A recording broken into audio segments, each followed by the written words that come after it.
This is 2 Esdras 16 and verse 73. Then shall they be known who are my chosen, and they shall be tried as the gold in the fire. Praise be to Yahweh, Bahashem, Yahushai, Bahashem, Rakakadash, na Bohana to the elder and the apostle for Great Millstone. Peace, blessings, salvation to Zakiamu pushing this truth to the four winds of the heaven, man. It is your brother from Central Africa coming to you with another episode. You see, Esau is going on giving you a breakdown on how to enhance brain for superhuman abilities, man. This is a brain microchip interface, or what we call it, a neural link. A brother from Mississippi, from a channel, Yahushai, will come soon. He just did a video on this, man. And these prophecies, man, are coming to fruition. That's why I started with 2 Ezra 16, man. That in this later time, the people will know who are Yahushai elected, man, because they prophesied, and everything which they said came to pass, man. Starting from the mark of the beast, nuclear war, Jacob trouble, and everything, man. You see, back in the day, man, when the apostles, man, they were struggling, man, to bring this truth out of there, man, and this different bug out, man. There are men back then, man. They are saying Jacob trouble is not in the scriptures, man. Jacob trouble have passed the. Now we have a smooth sailing. Our deliverance will just come, and will be taken in planes and the ships. But now they are quiet, man. They are not talking again, man. When we bring Jacob troubles, they are not talking because they see the sign, man. They are not dumb. They see the sign, man. But they are reluctant to believe because they were blinded, as the scripture say, man. So let's go into the video and see what this devil have to say, man. Is going to end in some sort of Skynet dystopia, some are looking to combat what they consider the gradual march towards it. Elon Musk, founder of Tesla and SpaceX, decided to take things into his own hands by creating a company called Neuralink back in 2016. Neuralink's website states they are developing ultra-high bandwidth brain-machine interfaces to connect with humans and computers. While this outlines the basic goals of the company and what they wish to achieve, the science behind it is much more complicated.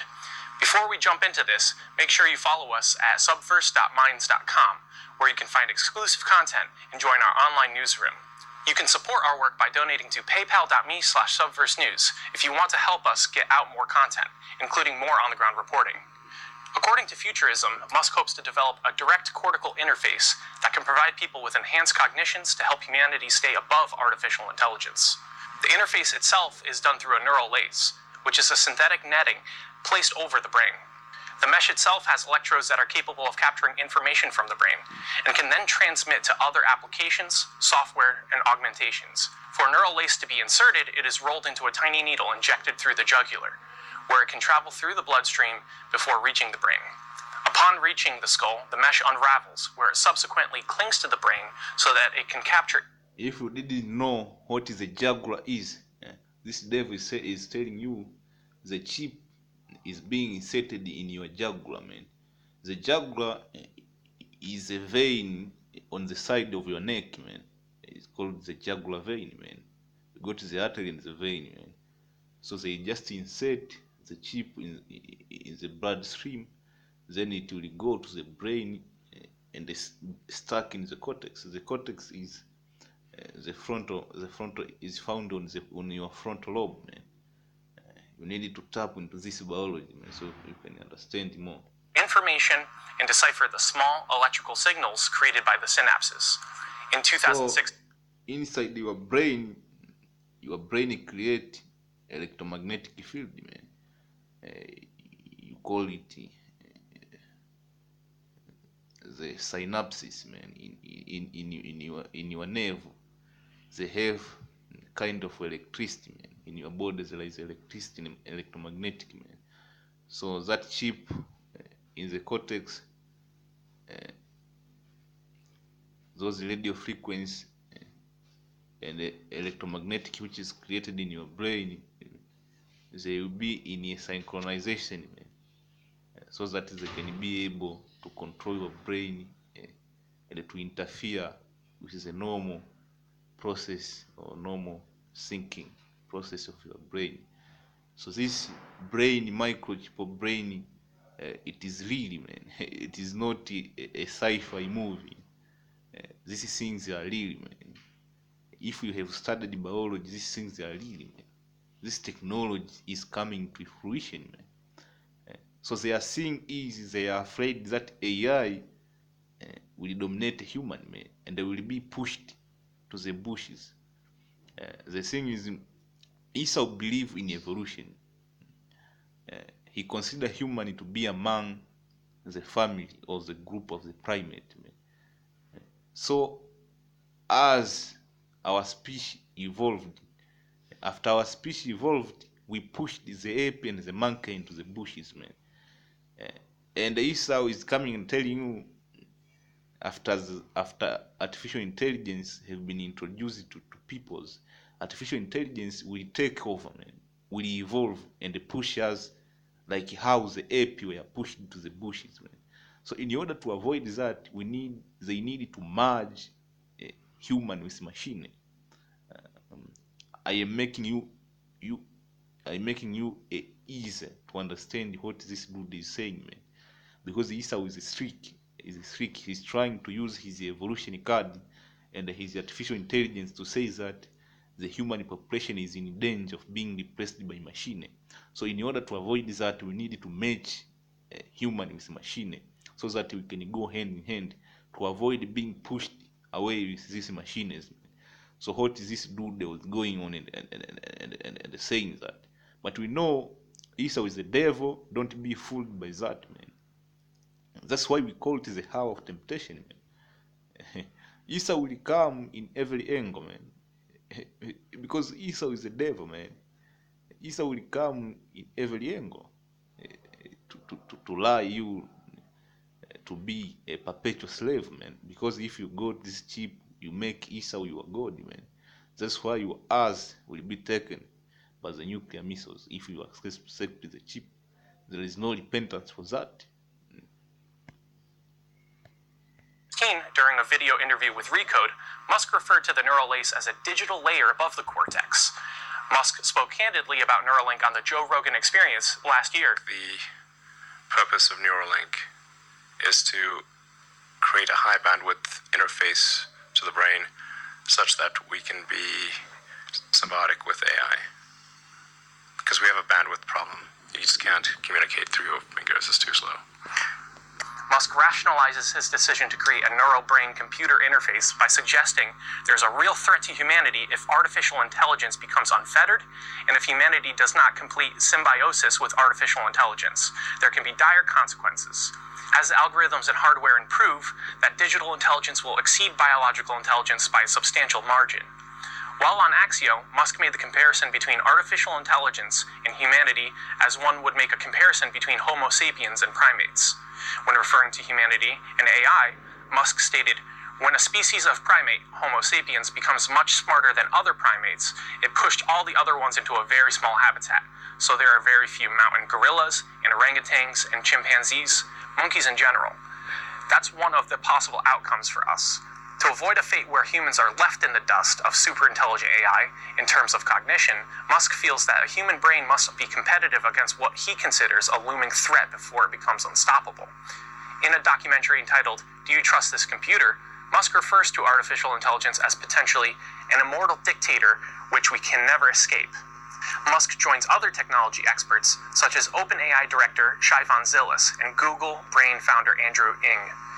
In May of 2018, Musk tweeted a cryptic message that simply said, "Rococo Basilisk," a reference to both the late Baroque ornamental artwork and Rocco's basilisk. A thought experiment suggested that powerful AI on decision theory would have the incentive to torture those who did not help bring it into existence. Rocco's basilisk comes from the internet community blog Less Wrong, where the user Rocco explained the scenario that given the opportunity, advanced AI that is coded based on decision theory and moral philosophy would rather detect than cooperate. The word basilisk comes into play, whereas the argument is that by simply hearing the argument can put you at risk of retribution by the hypothetical AI agent. This chart outlines the prisoner's dilemma and suggests the best possible outcome for making decisions is based upon defecting of both parties involved. The AI, which is coded to be objective and rational, would see the defecting as the more preferable outcome when artificial intelligence systems become more advanced than the biological human cognition. Rocco explained that we should never build AI that surpasses human cognition and utilizes utilitarian values, because it would then become paradoxically opposed and detrimental to human values. Rocco's argument was widely criticized in the Less Wrong community, highlighting the fact that a utilitarian AI system would not expend resources attempting to punish individuals for past wrongdoings.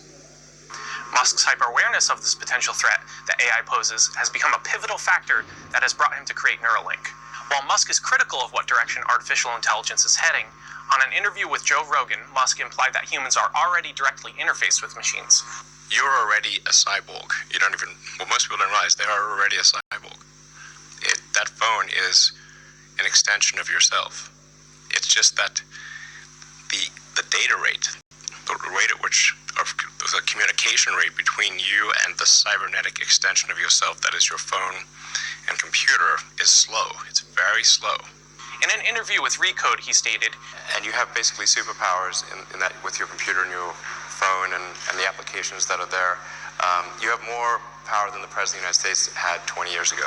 That you can answer any question, you can video conference with anyone, anywhere. You can send a message to millions of people instantly. You can just do incredible things. And but the constraint is input output. So we're I/O bound.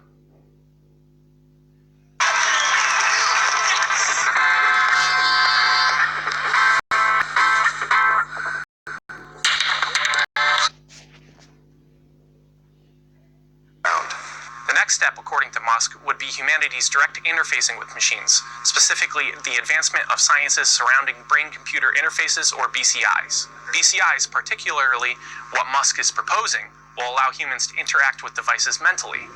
Currently, BCIs are used to help amputees control movement of prosthetic limbs, but the hope for Neuralink is to bring this technology into the future. The technology developed by Neuralink, specifically the neural lace, has applications outside of access to the collective knowledge of humanity archived on the internet. Neural lace may also have the ability to help monitor, track, and treat neurodegenerative disorders such as Parkinson's disease and Alzheimer's. Doctors have already begun placing deep brain stimulators, which send electromagnetic impulses to the brain, similar to a pacemaker, which are being utilized to control tremors in individuals with Parkinson's. Researchers are also looking into uses with other psychological applications, such as neural impulses that help with the treatment of depression. A possible hurdle for Musk's vision of brain-computer interfaces is the deployment of the neural lace itself. According to Mary Lou Jepson, founder of a non-invasive BCI startup, OpenWater, there's a concern whether or not the neural lace could potentially clog capillaries. The approach, as I understand, involves implanting silicon particles into the bloodstream.